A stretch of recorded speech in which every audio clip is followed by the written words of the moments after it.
Kochi metro സർവീസിൽ തടസ്സം നേരിടുന്നു. കലൂരിൽ വെച്ച് ട്രെയിനിന് നേരിട്ട സാങ്കേതിക തടസ്സമാണ് കാരണം. പ്രശ്നം നേരിട്ട ട്രെയിനിനെ മറ്റൊരു ട്രെയിനുമായി ബന്ധിപ്പിച്ച് മുട്ടം യാർഡിലേക്ക് കൊണ്ടുപോകുന്നു.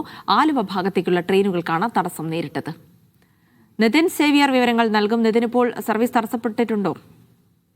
അല്പസമയത്തിനകം ഈ സർവീസ് പുനരാരംഭിക്കുമെന്നാണ് മനസ്സിലാകുന്നത്. ഈ സാങ്കേതിക തടസ്സം നേരിട്ട മെട്രോ ട്രെയിൻ ഇപ്പോൾ മുട്ടം മെട്രോ സ്റ്റേഷൻ കഴിഞ്ഞിട്ടുണ്ട്. അത് ഉടൻ യാർഡിലെത്തും. ആ ട്രെയിൻ യാർഡിലെത്തിക്കഴിഞ്ഞാൽ മറ്റ് ട്രെയിനുകൾ സാധാരണഗതിയിൽ സർവീസ് നടത്തും. ഈ 8 മണിക്കാണ് ഈ സാങ്കേതിക പ്രശ്നം മൂലം സർവീസ് തടസ്സപ്പെട്ടത്. തുടക്കത്തിൽ ഈ കലൂർ മെട്രോ സ്റ്റേഷനും MG റോഡ് മെട്രോ സ്റ്റേഷനും ഇടയ്ക്ക് വെച്ചാണ് ഈ ട്രെയിൻ നിന്നുപോയത്. പിന്നീട് മറ്റൊരു ട്രെയിൻ എത്തിച്ചാണ് ഈ ആളുകളെ കലൂർ ഇറക്കിയ ശേഷം ആ ട്രെയിനുമായി ഇപ്പോൾ മുട്ടം മെട്രോ സ്റ്റേഷൻ യാർഡിലേക്ക് മെട്രോ വലിച്ചുകൊണ്ട് പോകുന്നത്. അല്പസമയത്തിനകം അതിനുശേഷം ഈ എല്ലാ ട്രെയിനുകളും ഇരുവശത്തേക്കുമുള്ള ട്രെയിനുകളും 10 കിലോമീറ്റർ വേഗതയിലാണ് ഓടുന്നത്. വളരെ വേഗത കുറച്ച് ആണ് ട്രെയിനുകളെല്ലാം ഓടിക്കൊണ്ടിരിക്കുന്നത്. ഏതായാലും അല്പസമയത്തിനകം ഇത് പുനഃസ്ഥാപിക്കുമെന്നാണ് അറിയാൻ കഴിയുന്നത്.